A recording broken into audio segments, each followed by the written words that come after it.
Hi guys! Good morning! So yan, for today's video is nagpe-prepare tayo ng ating mga box na gagamitin para sa ating shipping tomorrow. So, bali hindi namin natapos yung mga box kahapon. So, ngayon namin siya tatapusin. So, dahil may contract na nga kami sa LBC, so dito pa lang sa bahay ay pinape-prepare na namin yung mga waybill. So yan, binigyan nila kami ng mga waybill para dito na lang sa bahay namin susulat yung address, name, contact number ng ating mga buyer. So para hindi na kami pandalas ng paggawa at pagsusulat sa LBC branch, binigyan na nila kami ng ganito. So, ang dami nilang binigay sa amin na waybill na ipipill upan para in case may delivery tayo, hindi na tayo hihingi ulit sa kanila ng waybill. So, ipapakita ko sa inyo, ito yung mga box na ginagamit namin for shipping. So, yan, binubuo namin siya.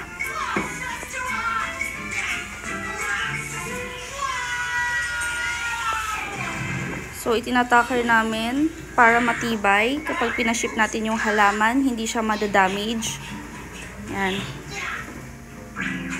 So, mas prefer namin ng LBC kasi sa palagay namin ay mas maingat sila pagdating sa mga plants.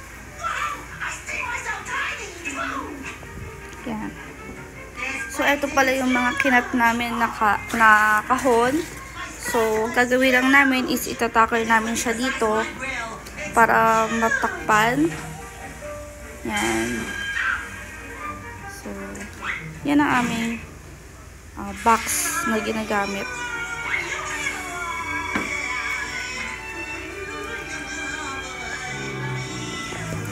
And ito pa, yung iba.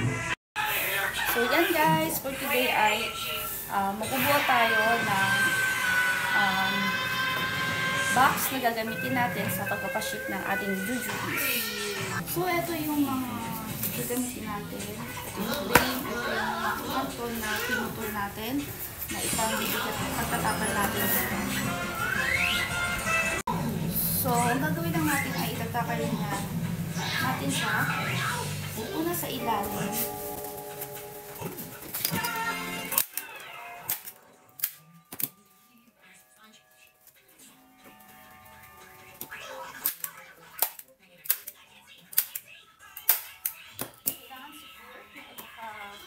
Takar natin.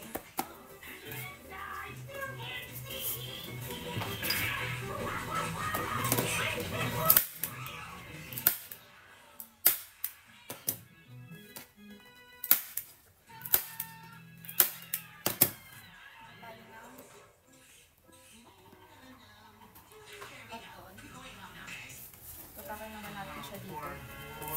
Ito naman sa side natin.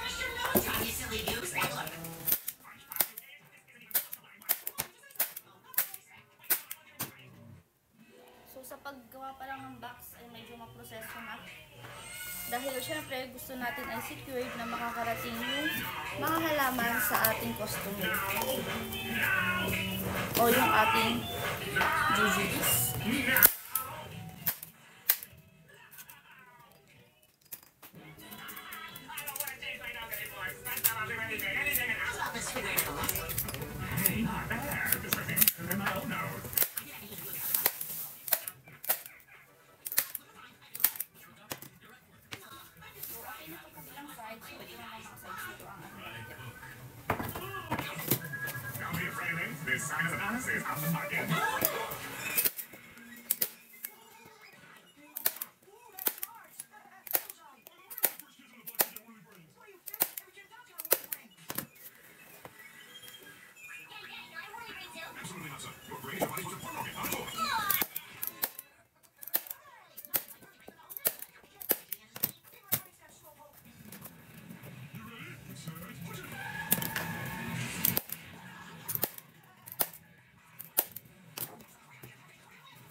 dito ng space or part na wala siyang takip kasi dito ilalagay ni Alvin yung ating dudubi.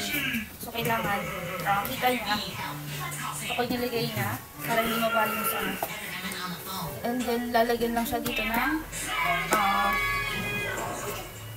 pag nailagay niyo yung plants, lalagyan siya dito ng tali para kahit itaob yung ating plants ay hindi siya ma-damage. So yan, yung ating sampay ng box, lalagyan niya sa pagpa-ship ng dudubi.